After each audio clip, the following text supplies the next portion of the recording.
Баршаларыңызға сәлем бердім. Бүгін сіздермен бірге брокколи мен цветной капустадан жасалған витамин салатын ұсынбақшымын. Ол үшін ең алдымен помидорымызды осылай жұқа етіп турап аламыз.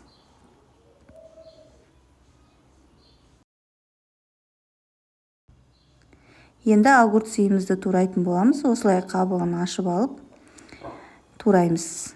Оны да жұқалап турайтын боламыз.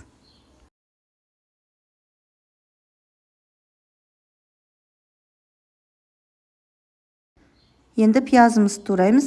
Пиязды да осылай жұқалап тураймыз.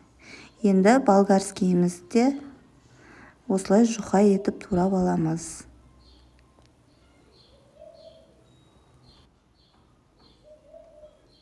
Енді укропымызды тураймыз. Сосын көк пиязымызды осылай ұзынша қылып кесіп шығамыз. Енді брокколимізді турап аламыз. Қатты майда қылмай, осылай ірі-ірі қылып тураймыз. Цветной капустамызды да.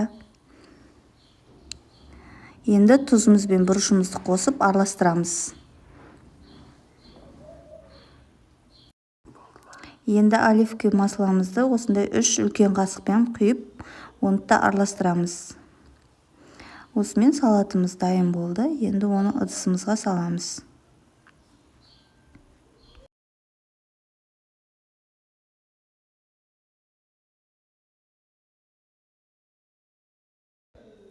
Міне осы жасалған салатымызды 2 түрлі ыдысқа салып көрсеттім сіздерге. Осылай істесеңіздер де болады. Өздеріңіздің қалауларыңыз бойынша жасай берсеңіздер болады.